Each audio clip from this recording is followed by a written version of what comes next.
Assalamualaikum warahmatullahi wabarakatuh. Di sini kami ingin mempresentasikan tugas kelompok fikih yang berjudul sewa atau upah (ijarah) dan gadai (rahan). Kelompok 12 disusun oleh Robiah Hadawiyah, Rodatun Jannah, dan Ikhwa Salsabila Azmi.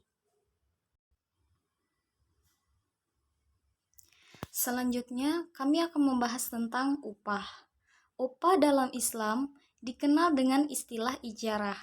Secara etimologi, kata al-ijarah berasal dari kata al-ajru, yang berarti al-iwad, yang dalam bahasa Indonesia berarti ganti atau upah. Sedangkan secara istilah, ijarah adalah akad pemindahan hak guna manfaat suatu barang atau jasa dalam waktu tertentu, dengan adanya pembayaran upah tanpa diikuti dengan pemindahan kepemilikan atas barang itu sendiri. Oleh karenanya, Hanafiyah mengatakan bahwa ijarah adalah akad atas manfaat disertai imbalan.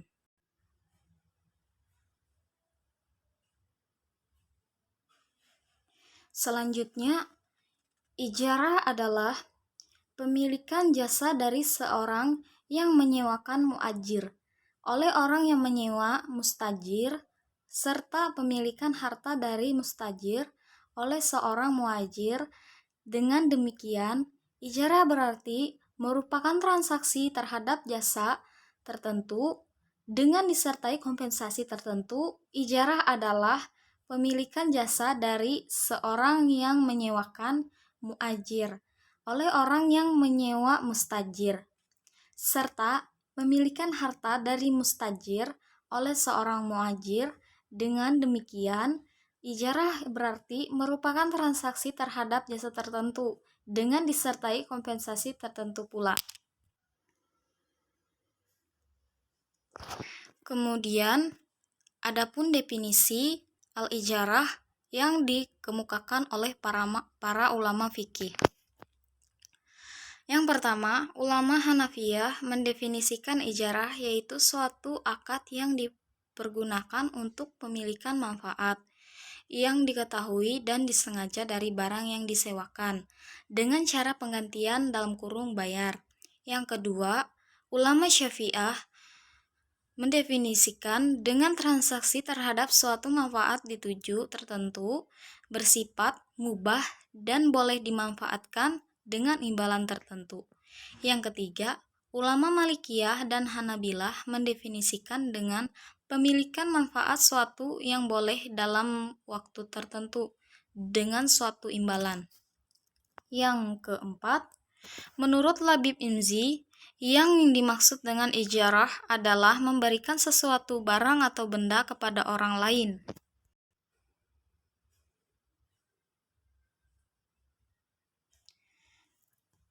Kemudian, adapun dasar hukum upah (ijarah). Hampir semua ulama fikih sepakat bahwa ijarah disyariatkan dalam Islam.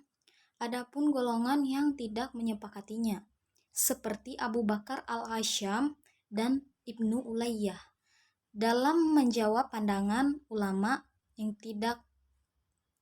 Labib Imzi, Etika Bisnis dalam Islam, Bintang Usaha Jaya, menyepakati ijarah tersebut. Ibnu Rusyid berpendapat bahwa kemanfaatan walaupun tidak terbentuk dapat dijadikan alat pembayaran untuk kebiasaan adat. Selanjutnya, dasar hukum undang-undang. Upah merupakan salah satu hak normatif buruh. Upah yang diterima oleh buruh merupakan bentuk prestasi dari pengusaha ketika buruh itu sendiri telah memberikan prestasi pula kepada pengusaha, yakni suatu pekerjaan yang dilakukan.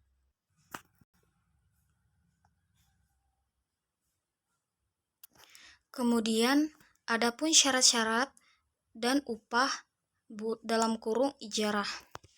Syarat ijarah terlebih dahulu akan dijelaskan perbedaan antara rukun dan syarat sewa-menyewa. Menurut hukum Islam, yang dimaksud dengan rukun sewa-menyewa adalah sesuatu yang merupakan bagian dari hakikat sewa-menyewa dan tidak akan terjadi sewa-menyewa tanpa terpenuhi rukun tersebut. Sedangkan yang dimaksud dengan syarat sewa-menyewa ialah suatu yang mesti ada dalam sewa-menyewa, tetapi tidak termasuk salah satu dari bagian hakikat sewa-menyewa itu sendiri. Dianggap sah apabila telah memenuhi rukun dan syaratnya, sebagaimana yang berlaku secara umum dalam transaksi lainnya.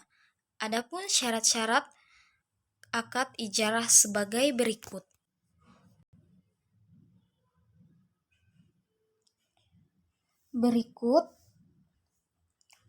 Pelaku ijarah haruslah berakal. Yang kedua, keridaan pihak yang berakad.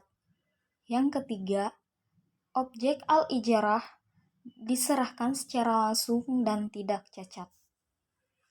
Yang keempat, objek al-ijarah sesuatu yang dihalalkan oleh syara.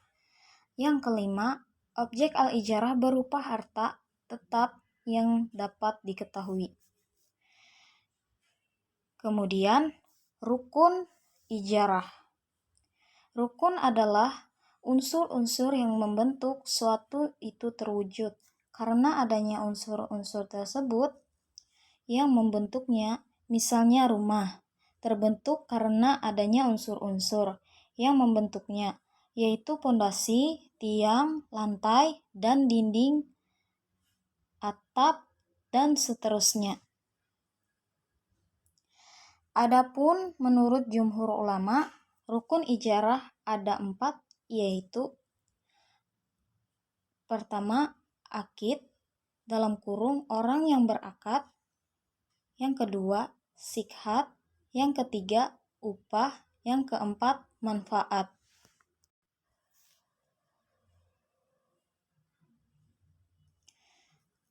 Berikutnya, macam-macam upah ijarah.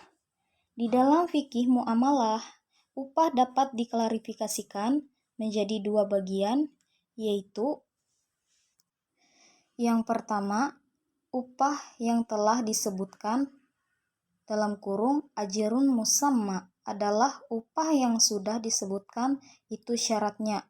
Ketika disebutkan harus disertai kerelaan kedua belah pihak yang berakad. Yang kedua, upah yang sepadan dalam kurung ajrun mistili adalah upah yang sepadan dengan kerjaan serta sepadan dengan kondisi kerjanya dalam kurung profesi kerja jika akad ijarah telah menyebutkan jasa dalam kurung manfaat kerjanya.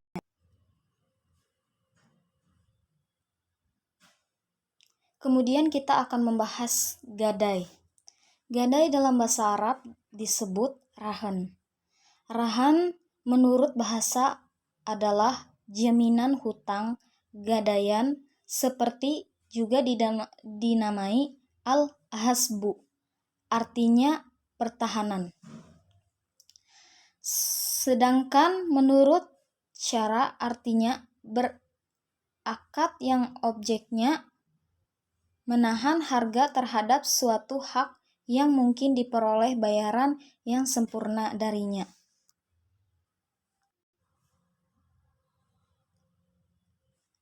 Selanjutnya, rahan. Rahan adalah barang yang digadaikan. Rahin adalah orang yang menggadaikan, sedangkan murtahin adalah orang yang memberikan pinjaman.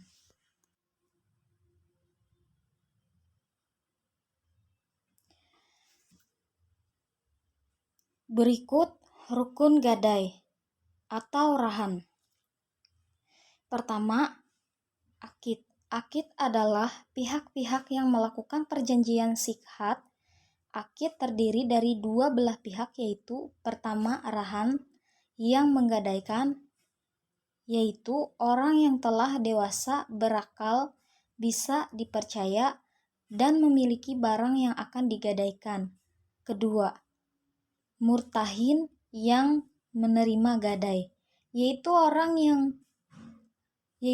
orang bank atau lembaga yang dipercayai oleh rahin untuk mendapatkan modal dengan jaminan barang gadai.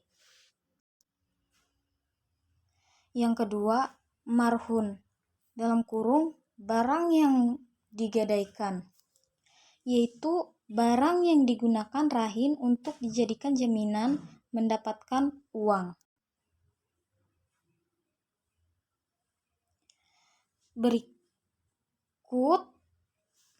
Lanjut, yang ketiga, marhun bih (utang), yaitu sejumlah dana yang diberikan mutahin kepada rahin atas dasarnya tafsiran marhun. Yang keempat, sikhat (ijab dan kabul), yaitu kesepakatan antara rahin dan marhun dalam melakukan transaksi gadai. Kemudian, syarat-syarat gadai (rahan). Syarat yang pertama, akid.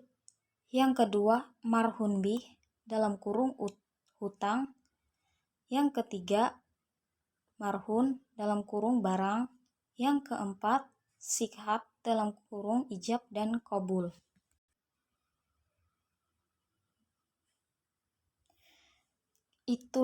Sekianlah penjelasan dari kami. Semoga bermanfaat.